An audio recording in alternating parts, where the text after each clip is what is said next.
히브리서 또 오늘 조금 더 어려운 내용들도 있긴 한데 그렇게 자세하게 다루지는 않고자 하는데요. 히브리서 12장 14절부터 시간이 되는 데까지 또 함께 공부하도록 하겠습니다. 14절의 말씀을 보겠습니다. 제목이 붙었죠. 자신의 상을 잃어버리는 성도의 구약적인 모형 나오고 있습니다. 특별히 에서가 등장하고 있죠. 우리는 구원은 잃어버리지 않습니다. 상은 잃어버릴 수 있어요. 그러나 구약에 그리고 이제 대환란 분위기를 또 우리가 보게 되는데, 대환란 때는 에서와 같이 그가 돌이키고 회개를 해도 기회가 없다고 말하고 있죠. 그래서 왕국을 잃어버리게 되는 것입니다. 에서는 하나님께서 아브라함을 통해서 주신 그 약속, 그 땅에 대한 약속, 그 장자권을 통해서 주어지는 그 약속을 소홀히 여겼죠. 그래서 팥죽 한 그릇에 그야말로 그 땅을 팔아먹은 것과 마찬가지입니다. 대환란 때는 역시나 짐승의 표를 받지 못하면 먹고 살지가 못하니까 그 먹는 것 때문에 자기가 그것을 선택하게 되면, 짐승의 표를 선택하게 되면 왕국에 들어가지 못하는 거죠. 하나님께서 약속하신 그 땅을 얻지를 못하는 거죠. 그 안에 들어가지 못하는 것입니다. 들어가지 못하는 것뿐만 아니라 그냥 지옥에 가는 것이. 그러니까 얼마나 이게 중요한 일입니까? 우리는 그렇다고 해서 구원을 잃어버리지 않습니다. 그렇죠? 우리가 먹고 사는 일 때문에 심지어 주님을 버리고 세상으로 간다 해도 우리는 구원은 잃어버리지 않지만 환난 때는 다르다는 것이죠. 그래서 이 시대는 그래서 은혜의 시대고 은혜 위에 은혜라고 말씀하고 있는 것입니다. 자, 그래도 우리가 계속 11장 또 12장에서 계속해서 봤던 내용들은 또 환난 시대 성도들뿐만 아니라 교회 시대 성도들에게도 교리적으로도 받아들이는 데 문제가 없고 또 교훈적인 내용들은 너무나 풍성한 것을 봤습니다. 교리적으로 받아들일 수 있는 부분들은 왜냐하면 예수님의 십자가 이후에 그러한 지금 상황이기 때문에 그렇죠. 다시 경륜이 바뀌어서 환난으로 들어가게 되겠지만 예수님께서는 그렇게 십자가에서 우리를 위해서 완전한 속죄를 이루셨고, 그러나 이제 그 믿음으로 구원받는 그러한 경륜이 끝나고 이제 대환란에 들어가게 될 때는 구약적 그러한 상황, 율법을 지키는 그러한 부분들이 다시 드러나기 때문에 다른 것은 같지 않고, 그래서 히브리서를 우리가 교회 시대에 교리로 적용할 수 없는 부분들이 있다는 것을 우리가 다시 보게 됩니다. 14절도 마찬가지죠. 자, 이 히브리서의 특징이 또 환난 시대의 교리라는 사실이 여기 14절에서 볼 수 있겠는데, 이 말씀을 교리적으로 우리가 적용할 수 있습니까? 모든 사람과 더불어 화평함과 거룩함을 추구하라. 이것이 없이는 아무도 주를 보지 못하리라. 주를 보기 위해서는 우리가 어디 가야 돼요? 하늘나라 가야 되겠죠. 근데 화평함과 거룩함이 없으면 주를 보지 못한다는 것이. 자, 그래서 환난 시대의 교리가 다시 등장하는 것을 보게 되는 것이죠. 자, 주를 보지 못하게 된다. 자, 다윗은 악을 행했습니다. 간음하고 살인했습니다. 모세 살인했습니다. 도피했습니다. 자, 그렇다고 그들이 하나님을 보지 못한 것입니까? 아니죠. 그런데 보면은 화평함과 거룩함이 없이는 하나님을 볼 수 없다고 말씀하고 있습니다. 대환란 때는 그렇다라는 것이죠. 그 화평과 거룩함이 바로 그 조건이 충족되어야만 하나님을 볼 수 있는 그러한 특별한 시기가 대환란 때라는 것이죠. 자, 이때의 상황, 대환란이라는 특수한 상황으로 그때 구원을 받으려고 한다면 모든 고난을 인내로서 끝까지 견뎌야 하고 믿음과 더불어서 행위가 있어야 한다는 사실을 우리가 계속 보았습니다. 자, 근데 인내에는 한계가 있죠. 아무리 인내로 끝까지 견디고자 해도 하나님께서 지켜주시지 않으면 우리 육신은 한계가 있기 때문에, 그래서 하나님께서 그들을 지켜주시겠다는 약속들을 우리가 또 히브리서 10장 38절 39절에서도 받들었고, 우리가 또 우리 산상수훈에서도 말씀하시는 아주 어려운 두려운 말씀들을 하시지만 또 약속을 주시죠. 공중의 새들을 보라고 말씀하시면서 너희를 먹이실 것이다. 그러니까 하나님을 신뢰하기 위해서. 그러면은 하나님 안에서 화평함을 수 있고 또 거룩함을 가질 수가 있겠죠. 그러한 사람들에게 하나님께서 그러한 화평함과 거룩함을 추구하는 그러한 사람들을 하나님께서 도와주셔서 환난도 통과할 수가 있는 것이죠. 그러니까 그들 스스로도 환난을 통과한다는 게 어려운 것입니다, 사실. 아니, 우리도 마찬가지죠. 우리가 환난을 통과할 때 말이죠. 어려움을 통과할 때 우리 하나님이 도와주시지 않으면 우리가 통과할 수 있습니까? 없죠. 하나님의 은혜가 아니면 통과할 수가 없잖아요. 마찬가지라는 거죠. 그 부분에 있어서는 대환란 때에도 그들이 하나님의 도우심을 받기 위해서는 화평을 추구해야 되죠. 화평을 추구하기 위해서 뭐가 필요합니까? 하나님께 맡기는 게 필요하겠죠. 그렇죠? 그리고 유대인들 같은 경우에는 그냥 기도해야 돼요. 악에서 구해달라고 기도하고 일용할 양식을 달라고 기도하고 그렇게 해야만 하는 것이죠. 하나님의 초자연적인 보호하심이 바로 있어야 하는 것입니다. 자, 대환란 때 그들에게 요구되는 행위들이 있지만 그들이 주님을 대면하기 위해서 필요한 조건은 화평함과 거룩함인 것입니다. 대환란 때 예수님께서는 공개적으로 모든 사람들에게 나타나실 것입니다. 계시록 1장 7절을 보니까 그를 찌른 자들도 보게 될 것이라고 말하고 있죠. 죄인들도 보게 될 거라고 말하는 것입니다. 근데 여기서 특별한 말씀이 뭡니까? 화평하고 거룩함을 추구하는 사람, 그것이 없이는 하나님 볼 수 없다고 했으니까 이것은 재림 때 예수님께서 내려오시는 그 말 타고 내려오시는 그 주님을 보는 것을 말하는 게 아니고 그 환난 중간 혹은 환난 끝에 이제 들림받게 되어질 바로 그 자기를 바라는 자들을 위하여 죄 없이 나타나시려는 그 말씀대로 환난 중간에 환난 또는 환난 끝에라고 표현하는데 그때 이제 들림받게 될 환난 성도들을 말하는 것이죠. 그 남은 자들에게 예수 그리스도께서 나타나실 것이다. 그들이 그를 볼 것이다 라는 것입니다. 이와 비슷한 말씀이 이제 우리가 마태복음 5장에서 팔복에서 나오는 게 뭡니까? 화평케 하는 자들은 복이 있나니 그들이 하나님의 자녀라고 불릴 것이다. 여기서는 모든 사람과 더불어 화평함을 추구하라. 이것을 우리에게 교리로 적용할 수 없는 부분이잖아요. 그렇죠? 우리가 이 세상에서 모든 사람들과 정말 화평하게 많은 교회들이 그래서 이것을 가지고 교리로 삼으면 신약시대 성도의 교리로 삼으면 행위군을 가르치는 것이죠. 화평하게 지내야 된다. 우리는 피스메이커가 돼야 된다. 모든 사람들과 화평을 지내야 된다. 싸우지 말아야 된다.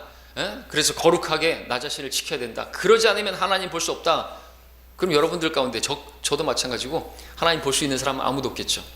그러니까 성경을 올바로 나눠서 공부하지 않으면 안 되는 것이죠. 여러분이 누군가 이 말씀 가지고 나와서 얘기하면 어떻게 하겠습니까? 끝까지 바라는 자들이 구원에 이른다고 말씀하고 끝까지 구원을 견뎌야 구원받는다고 그렇게 말을 한 사람들에게 우리가 이걸 가르쳐 줄 수 있어야 되고 그러기 위해서 공부하는 것이고 또 우리도 진리를 알아야 자유롭게 신앙생활할 수 있기 때문에 우리가 이 성경을 공부하는 목적이 거기죠. 자, 15절 보겠습니다. 열심히 돌아보아 하나님의 은혜에 미치지 못하는 자가 없도록 하고 또 쓴뿌리가 나와서 너희를 괴롭게 하거나 그것 때문에 많은 사람이 더럽혀지지 않도록 하며 라고 말씀하는 이 말씀, 오늘 우리에게도 마찬가지죠. 이 말씀은 쓴뿌리가 나오게 되면 정말 우리에게 괴로운 것입니다. 쓴 것이죠. 안 그래도 인생이 고달픈데 거기다가 쓴뿌리가 나오면 너무나 고달픈 것입니다. 그러면 은혜가 없어져요. 은혜에서 떨어져 나가는 거죠. 하나님의 은혜가 없이는 아무것도 할 수 없는 것입니다. 오늘 우리 교회 시대도 마찬가지입니다. 우리 주변에도 아주 많이 일어나는 거죠. 쓴뿌리가 나타난 성도들이 오염시킵니다. 교회를 오염시키는 거죠. 다른 성도들을 오염시키는 것입니다. 지금까지 일어난 모든 영적 전쟁들, 서울에서 일어났던 전쟁들, 우리 교회에서도 누군가가 떠났다라고 하면 누군가에 대한 문제를, 그 상처, 자기가 받았던 그 상처가 계속 남아있는 거예요. 근데 주님께서 우리를 위해서 상처를 받으셨다고 말씀하고 있잖아요. 그렇죠? 나의 그 죄 때문에 상처를 받으셨네요. 상처가 있는데 못 자국난 상처가. 그런 주님의 은혜를 바라보지 못하는 사람들이 어떻게 해요? 쓴뿌리를 가지게 된다. 주님의 은혜를 모르는 사람들이죠. 그런 쓴뿌리가 있는 사람들은 교회에서 어떤 문제가 생기게 되면 결국에는 떨어져 나가는 것입니다. 떨어져 나가요. 우리 히브리서 12장 보고 있는데 27절을 보게 되면 이 또 한 번이라는 말의 의미는 이미 피조된 것들로서 흔들리는 것들을 제거하고 흔들리지 않는 것들을 남겨두시려는 것이라 그랬는데, 이것이 재림 때 이제 주님께서 오시면 다 흔들리죠. 특별히 우리가 이제 영적으로 적용한다면 하나님께서 흔드시는 거예요. 흔드시는 목적이 뭘까요? 흔들리는 것은 제거하고 흔들리지 않는 것은 남겨두시는 것이다. 우리에게 교리적으로, 여러분 키질 할 때 막 흔들잖아요. 까불이죠. 막 흔들리는 정도가 아니라 날아가면 어떻게 돼요? 떨어져 나가는 거죠. 하나님께서 하시는 심판의 방법이 있는 것이에요. 교회에 어떤 문제가 있을 수 있어요. 그렇죠? 그리고 목사에게도 문제가 있을 수 있어요. 육신이니까. 그렇죠? 근데 그럴 때 어떻게 해야 됩니까? 거기에 우리가 흔들리면 안 되죠. 우리는 어떤 사람을 보고 지금 하나님 섬기는 게 아니지 않습니까? 용서해야 되겠죠. 용납해야 되겠죠. 기도해야 되겠죠. 그거 우리가 해야 할 일입니다. 그러지 않고 그걸 쓴뿌리를 가지고 있으면, 그리고 계속해서 판단하고 있고 하면은요, 우리는 사람들과의 관계가 제일 힘든데 그것 때문에 결국에는 쓴뿌리가 나와서 오염되어지고 그래서 부패하게 되는 거죠. 믿음이 썩어버리는 거예요. 예, 그 뿌리가 이렇게 썩는 거라는 거죠. 쓴뿌리가 상처받은 것이 오래되면 더욱더 심하게 되는 거죠. 더럽혀지게 돼서 많은 사람까지 더럽힙니다. 그렇게 쓴뿌리 있는 사람이 또 다른 성도들에게 또 막 전파를 해요. 그러면 온 몸이 다, 많은 사람이 더럽혀지지 않도록 하라고 그랬는데 더럽혀지게 된다는 거죠. 예. 그래서 여러분들, 하나님께서 심판하시는 방법 중에 교회에 어떤 일들을 허락하세요. 회오리 바람을 일으킨다고 하죠. 거기서 흔들리면 안 되는 것이죠. 어떤 일들이 봤어요. 그랬대? 이제 흔들리는 사람들은 결국엔 떨어져 나가게 돼 있어요. 하나님께서 허락하시는 거예요. 키질하시는 거예요. 그래서 이런 말씀들이 있는 것이죠. 대환란 때는 더욱더 그럽니다. 미혹하는 자가 있기 때문에, 악한 자가 있기 때문에, 믿음을 흔들기 때문에 뿌리 내리지 못하도록, 견디지 못하도록 막 흔드는 것이죠. 마귀도 그렇게 하는 거예요. 하나님께서 또 그것을 사용하셔서 그 일들을 허락하시죠. 그래서 우리 이제 혼의 닷같이 우리가 이제 소망을 가지고 굳게 붙들어야 된다고 히브리서에서 말씀하고 있고, 대환란 때는 마찬가지로 그러합니다. 그들은 구원에 이르고 약속의 땅에 들어가고 우리는 약속하신 그 상을, 면류관을 받게 되는 것이죠. 자, 쓴뿌리로 인해서 더럽혀지게 되면 다시는 회복할 수가 없습니다. 히브리서 6장 4절에서 우리가 봤던 것처럼 다시는 회개의 기회를 얻지 못하는 이 에서를 다시 보게 되는 거죠. 이 쓴뿌리에 대해서는 이제 구약시대 유대인들에게 주어졌던 경고입니다. 신명기 29장 18절에서 하나님께서 그들에게 저주와 함께 하늘 아래로부터 그 이름을 지워버리겠다고 하셨는데, 20절에, 신명기 29장 20절에서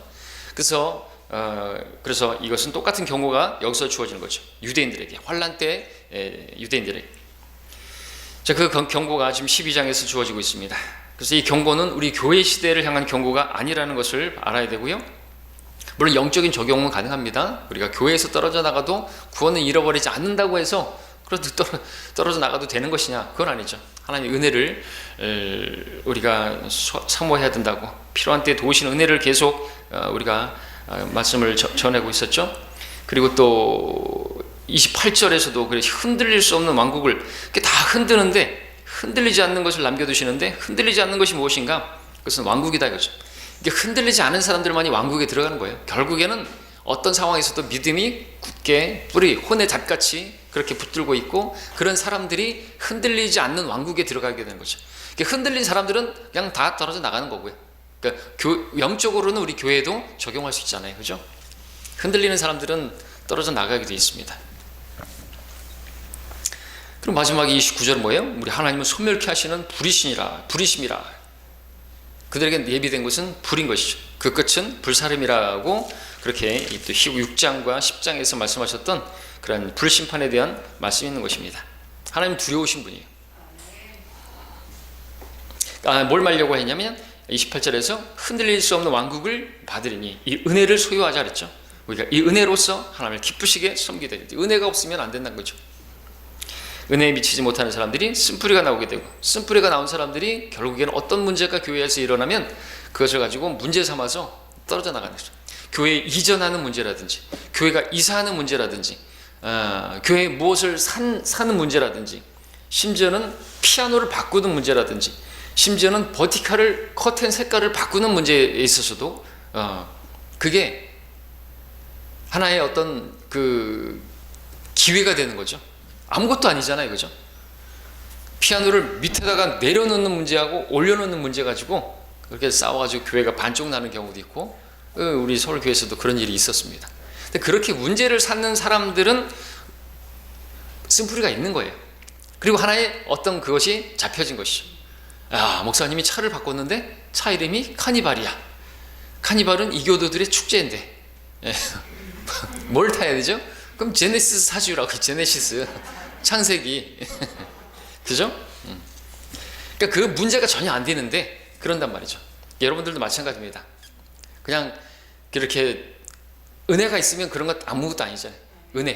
은혜가 이렇게 정말 파도처럼 막 밀려오고 은혜 위에 은혜라 계속 밀려오면 허다한 죄들도 덮을 수 있고 그냥 나를 바라봐야죠.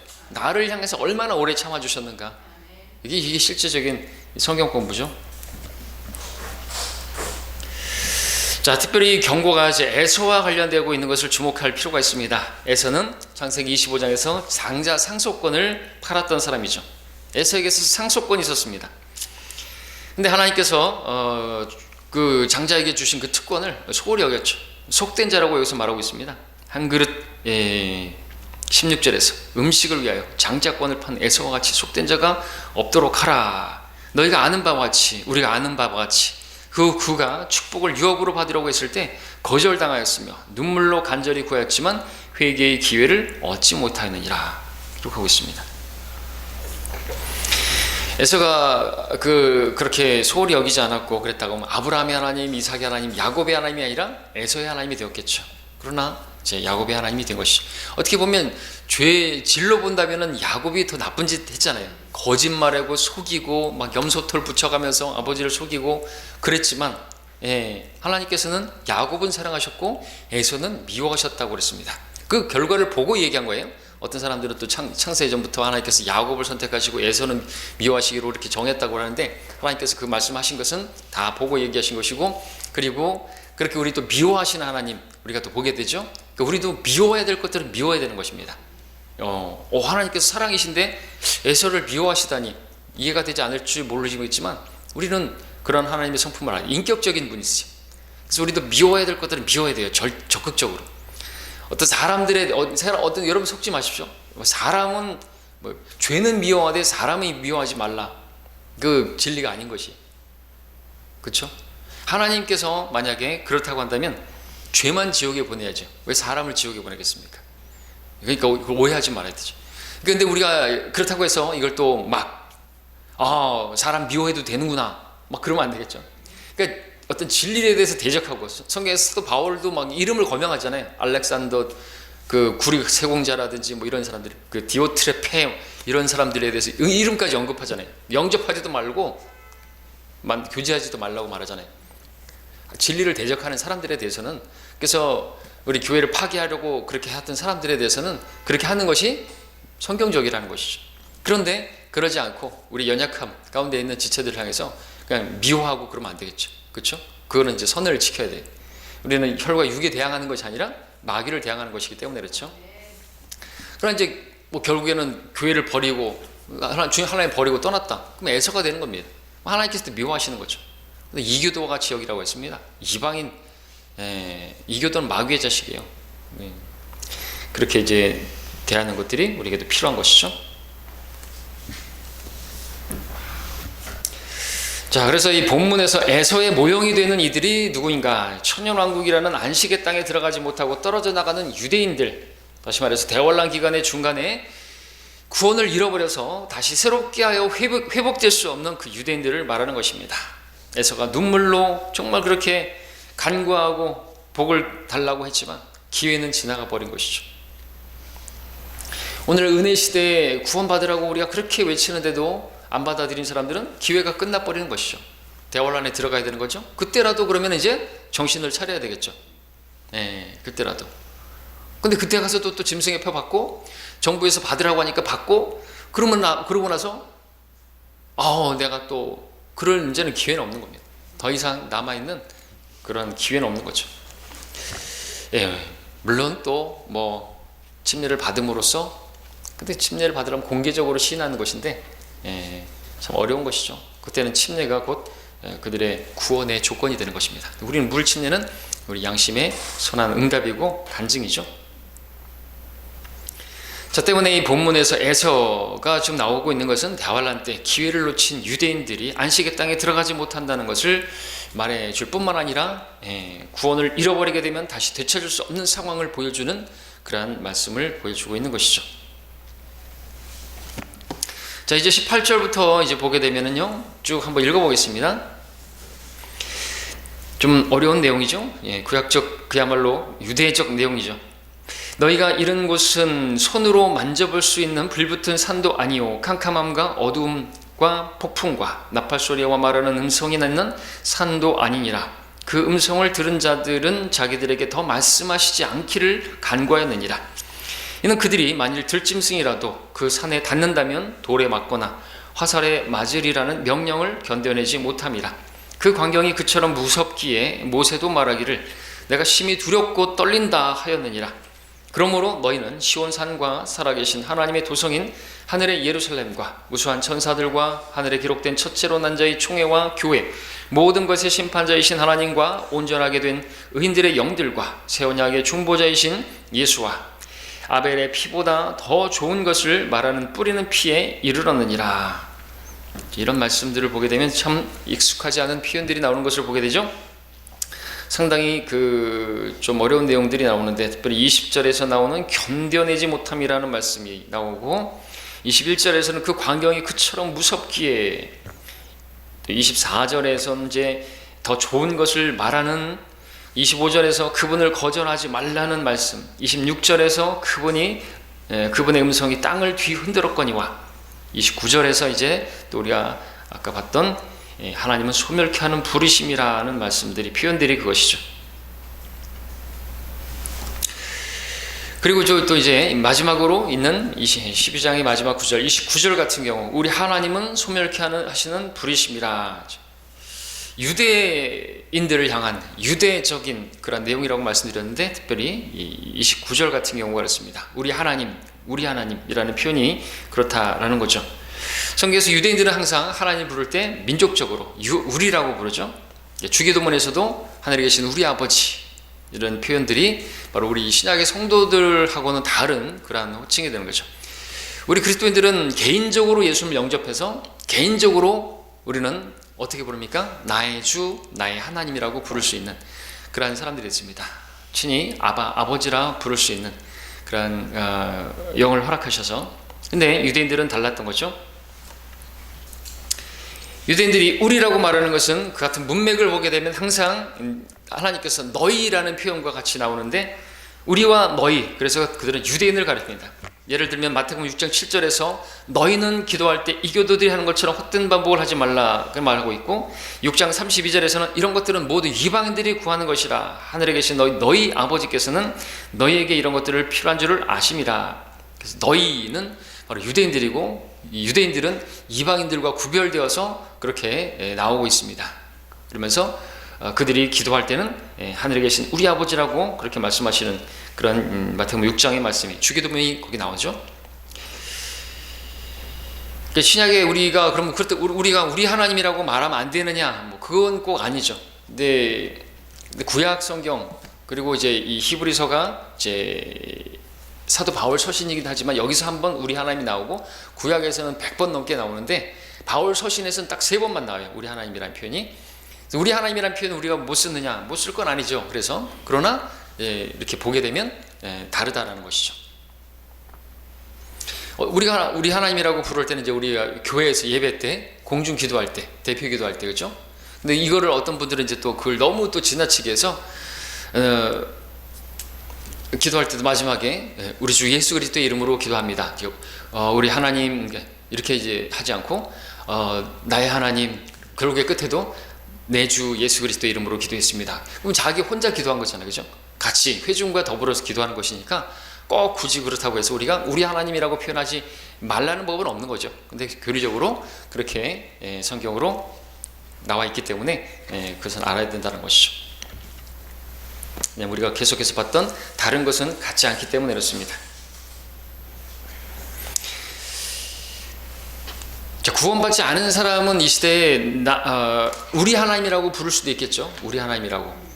그러나 구원받은 그리스도인들은 나의 주, 나의 하나님이라고 부르게 됩니다.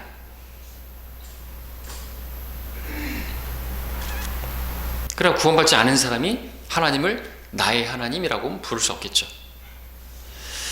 자, 그러나 구약은 다르다라는 것입니다. 아무튼 우리 하나님이라는 표현이 유대적이라는 표현이라는 것이고요. 그래서 히브리서 12장에서의 우리 하나님은 교회 성도들의 하나님을 말하는 것이 아니라 구약의 유대인들의 하나님을 말하는 것이고, 그 환난은 구약의 연장선상에 있기 때문에 이런 표현들이 나온다는 것을 짚고 넘어가게 됩니다. 그래서 문맥이 구약의 그 모세 그 시내산 사건, 하늘에서 땅에서 말씀하시는 그러한 하나님, 두려워서 모세도 두렵고 떨린다고 그렇게 표현했던 그런 부분들이죠. 그래서 이 모세가 시내산에 있었을 때의 모습과 비교하면서 지금 말하고 있는 것입니다. 캄캄함과 어두움과 폭풍과 나팔 소리로 말하는 음성이 있던 산에서 너무나 두려운 상황이죠. 그런 상황에서 짐승들이 거기 있었다면 짐승들조차도 죽음을 면치 못했을 것이라고 하는 그러한 말씀들을 보게 되는 것이죠. 자, 그리고 이제 22절부터 24절까지 읽었는데 거기에 나오는 내용들을 다시 한번 보게 되면요, 너희는 시온산과 살아계신 하나님의 도성인 하늘의 예루살렘과 무수한 천사들과 하늘에 기록된 첫째로 난 자의 총회와 교회 모든 것의 심판자이신 하나님과 온전하게 된 의인들의 영들과 새 언약의 중보자이신 예수와 아벨의 피보다 더욱 좋은 것을 말하는 뿌리는 피에 이르러느니라. 자, 본문은 그들이 이른 곳을 말하고 있는데 첫 번째로 나오는 것이 시온산입니다. 이 시온산은 지금 무엇을 말하는 것입니까? 구약의 땅에 있는 시온산을 말하는 것처럼 보이지만 그 뒤에 나오는 살아계신 하나님의 도성인 하늘의 예루살렘이라는 표현을 통해서 볼 때 그것은 땅에 있는 예루살렘의 그 시온산을 말하는 것이 아니라 하늘의 시온산이 있음을 보여주고 있죠. 그래서 그 우리 러크만 주석 성경에서는 18절에 땅의 신의 산과 하늘에 있는 시온산의 비교라고 했습니다. 그러니까 땅에 있는 것들은 하늘에 있는 것들에 대한 모형이 많습니다. 그렇죠? 하늘에도 말이 있고요, 하늘에 병거가 있고요, 하나님의 그러한 그 병거들이 있고, 저 하늘에 하여튼 다 있어요. 다 있어. 그것에 대한 모형으로 만들어진 것이죠. 성막도 마찬가지고, 나무들도 있는 것을 보게 되고요. 이 시편 48편을 함께 보겠습니다. 시편 48편 여기 줄을 넣으시고 거기 보게 되면 실제로 지금 하늘에 시온산이 있는 것을 보죠. 시편 48편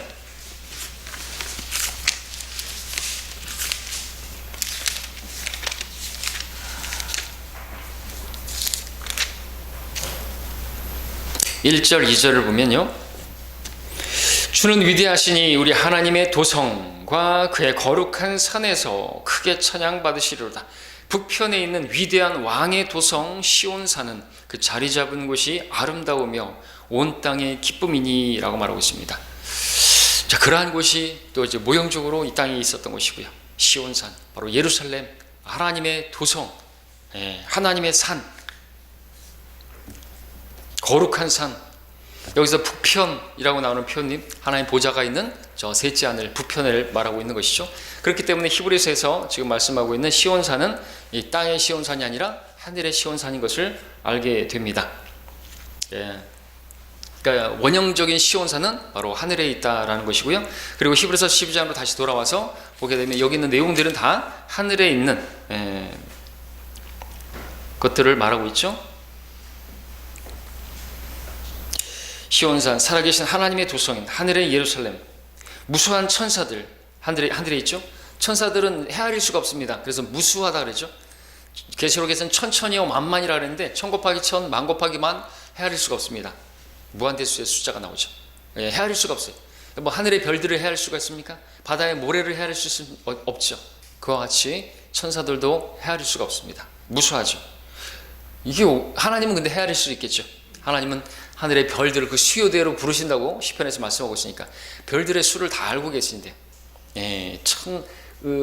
천억 개의 별들이 한 은하계에 있고 그런 은하계가 또 천억 개가 있다고 하는데 하나님께서 그 별들의 이름을 다 헤아리고 계시고 이름까지 부르신다. 그러한 분께서 성경의 구절들을 잃어버릴 수가 있겠습니까? 30,175구절 그걸 못 지키시는 분이 어떻게 온 우주를 지금 붙들고 계시고 운행하고 계시겠습니까? 말이 안 되는 거죠. 하나님 그래서 전능하신 분이라고 말하는 것입니다. 무수한 천사들, 하늘에 기록된 첫째로 난 자의 총회와 교회라고 말하고 있습니다. 무리를 말하는 거죠. 첫째로 난 자. 특별히 이제 여기서 교리적으로 이스라엘 유대인들을 말합니다. 첫째로 난다. 첫째로 난 자들의 총회 교회. 이것은 이제 또 어떻게 보면 이제 첫째로 난 자는 장자인데 또 장자권과 관련되어 있는 그런 부분이죠. 그리고 우리는 첫째로 나신 바로 예수 그리스도를 통해서 우리가 이제 모임을 가지게 된 교회인데 바로 그러한 모임이 우리가 저기 하늘나라에 있죠. 우리 먼저 간 분들이 계시고 모든 것의 심판자이신 하나님 그분이 하늘에 계십니다. 우리가 그분께 이르게 된 거죠. 그전에는 죄 때문에 하나님 나라에 하나님 영광에 이르지 못했는데 온전하게 된 의인들의 영들이라는 표현도 나오고 있습니다. 교리적으로는 이제 이 역시나 구약의 그런 의인들의 영들을 말하고 있다. 왜냐하면 여기서 justman이라고 나오고 있기 때문에 신약에서 항상 the just라는 부분으로 의인을 말하고 있지 justman은 나오지 않는다. 이렇게 주석서에서 쓰고 있습니다. 구약의 의인들의 영들, 그래서 그들의 행위로 구원에 이른 그런 사람들. 새 언약의 중보자이신 예수와 새 언약, 우리 앞에서 계속해서 봤죠. 피로 맺은 언약, 마태복음 26장 그리고 아울러 마태복음 히브리서 9장에서 봤던 바로 새 언약의 중보자이신 분.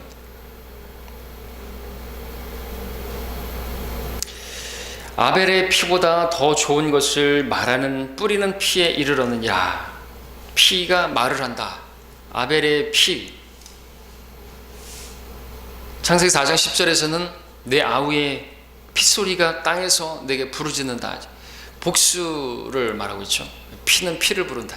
근데 여기서 말하는 그 피가 말하는 것은 뭡니까? 바로 예수 그리스도의 피를, 그 피가 더 좋은 것을 말하는 것이죠. 아벨의 피보다 바로 예수 그리스도의 피가 더 좋은, 히브리서의 주제가 더 좋은, 더 나은인데 바로 그 피에 이르렀다 하죠.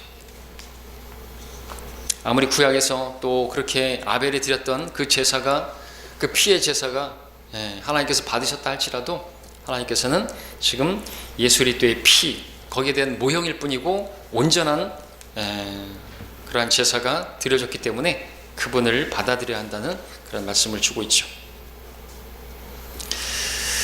자, 그러나 이제 환란은 그렇게 그러한 시기가 지나갔고 25절에서 이제 보면은 너희는 말씀하시는 그분을 거절하지 말라. 그들이 땅에서 말씀하신 분을 거역하고서도 피하지 못하였거늘 하물며 우리가 하늘에서 말씀하시는 그분으로부터 돌아선다면 어찌 피할 수 있겠느냐 말씀하고 있습니다. 자, 옛날 광야에 있던 조상들과 비교하면서 그들이 구원을 소홀히 여기고 간수하지 않아서 끝까지 견디지 않아 결국 떨어져 나간다는 그러한 부분들을 또 설명하고 있는 것이죠. 얼마나 많은 사람들이 하나님을 시험하고 그래서 구약의 그 이스라엘 백성들이 약속의 땅에 들어가지 못하고 떨어져 나가게 되고 광야에서 죽어 넘어졌던 것입니까? 마찬가지로 대환란 때 많은 그러한 사람들이 그렇게 또 약속의 땅에 들어가지 못하게 되고 떨어져 나가게 될 것이다 라는 거죠. 두려운 말씀입니다. 역시나 교리적으로 우리에게 하시는 말씀은 아니지만 그렇다고 해서 우리가 그분의 말씀을 두려워하지 말라는 건 아니죠.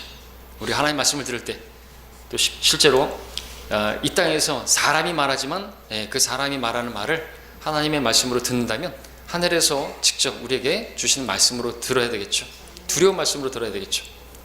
사람의 말로 받아들이지 않냐고 사실 그대로 하나님 말씀으로 받아들여야 열매가 있고 효과적인 능력의 역사가 있겠죠.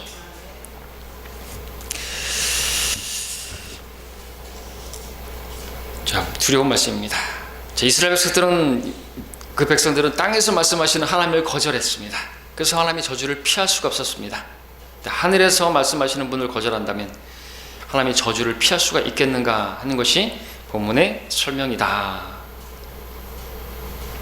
그리고 26절에 그때에는 그분의 음성이 땅을 흔들었거니와 이제는 그분께서 약속하여 말씀하시기를 내가 또 한 번 땅뿐만 아니라 하늘까지 뒤흔들리라 말씀하고 있습니다. 재림을 말하는 거죠.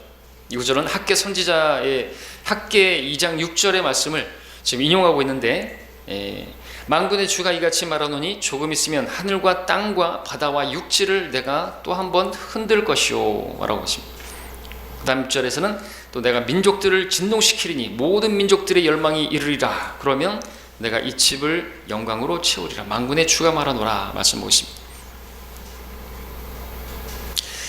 재림에 관한 말씀입니다.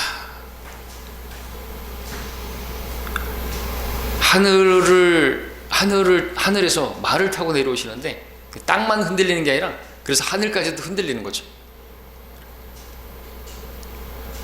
엄청난 그러한 지축을 흔들리는, 하늘과 땅과 바다와 육지까지도 흔들린다가 말씀하고 있습니다.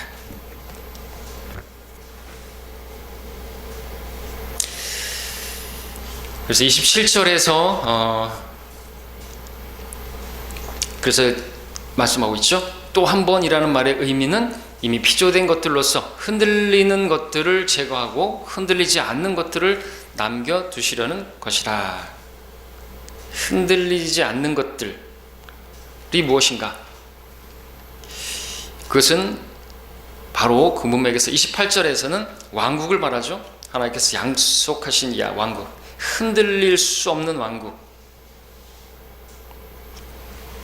이 땅의 왕국들은 다 흔들렸죠. 계속해서 흔들릴 겁니다. 무너질 것입니다. 다 무너집니다. 그러나 결코 무너지지 않을 왕국이 있죠.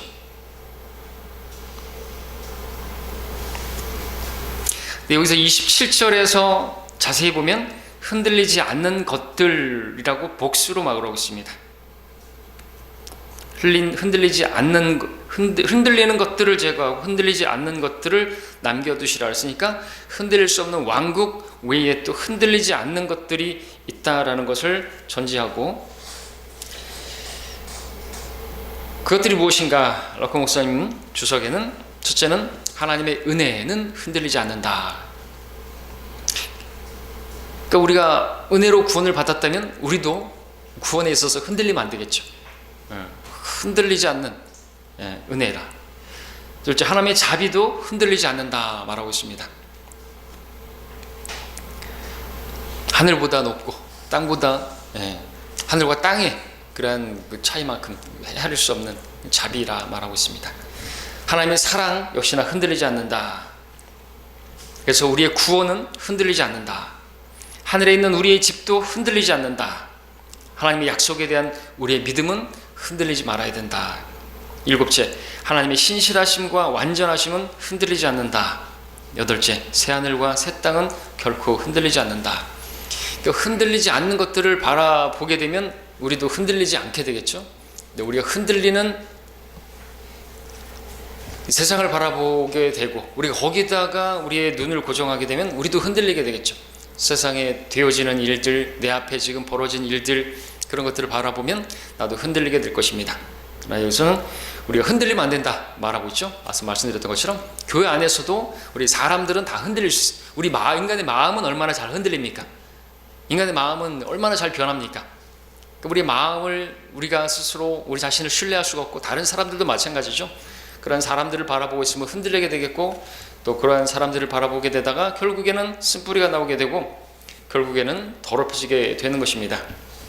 근데 그런 일들을 하나님께서 허락하실 수 있고 교회 안에서 그런 일들이 벌어졌을 때 흔들리는 자들은 제거되고 흔들리지 않는 자들만이 남겨지게 되겠죠.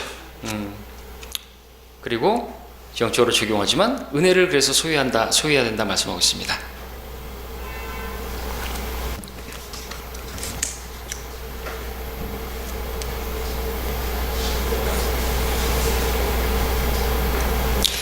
흔들릴 수 없는 왕국을 받으리니 28절에서 유대인들에게 약속된 왕국, 하나님의 나라가 아니라 천국입니다.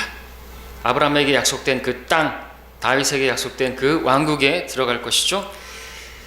영적인 왕국을 말하는 게 아니라 실제적인 왕국을 말하는 것입니다. 팔레스틴 땅에 세워지게 될 재림하시는 예수님께서 다스리시는 그 왕국, 그래서 표현이 흔들리지 않는 왕국이다. 천년왕국 이후에 펼쳐질 영원한 왕국도 흔들리지 않는 왕국이다. 왜냐하면 그 왕이 흔들리지 않는 분이시기 때문이다 라고 쓰고 있습니다.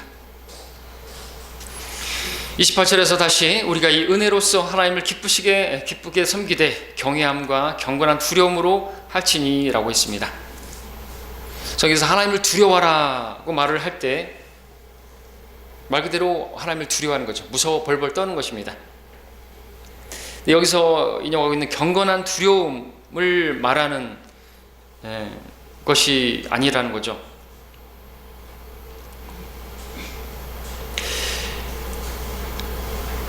성경에서 경건한 두려움, 경외함을 말할 때 본문에 있는 것처럼 직접 경외나 경건한 두려움이라는 말을 그대로 사용한다. 그냥 두려움이라고 말할 때는 그야말로 무서워 벌벌 떠는 너무나 두려운 그런 심장이 멈춰버릴 것 같은 두려움을 말하는 것이다. 자, 이렇게 성경은 하나님을 두려워하라고 말하고 있고 또 한편에선 하나님을 사랑하라고 말씀하고 있고 또 하나님을 경건하게 두려워하라는 말을 하고 있으며 경외하라는 말도 있다. 모든 것들을 분명하게 구별해서 사용해야 하는 것이다. 그런데 사실 좀 어려운 부분이 없지 않죠? 하나님을 사랑하는 것은 당연하고 하나님을 두려워하는 것도 당연한데 경건하게 두려워한다는 표현들이 과연 어떻게 우리에게 와닿는 것인가? 실제로 막 두려워 벌벌벌 떠는 그런 두려움과 경건한 두려움이 또 공존한다는 거죠. 하나님을 사랑하고 또 하나님을 두려워하는 부분에 있어서.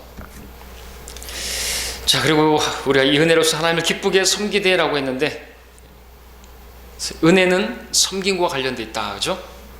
왜냐하면 은혜가 없이는 섬길 수가 없기 때문에 은혜가 있는 사람만이 섬길 수 있게 되고 또 그 은혜가 없으면 섬김이라는 것은 이 대환란 때는 행위와 관련되어 있고 그 은혜가 없이는 여전히 행위가 나올 수가 없다는 거죠. 우리에게 있어서 은혜는 또한 구원이지만 그들에게 있어서는 실제적인 구원입니다. 우리는 은혜로 구원을 받았기 때문에 우리가 하나님을 섬기는 것이죠. 기쁘시게 하고 하는 것이지만 그들에게 있어서는 역시나 마찬가지죠.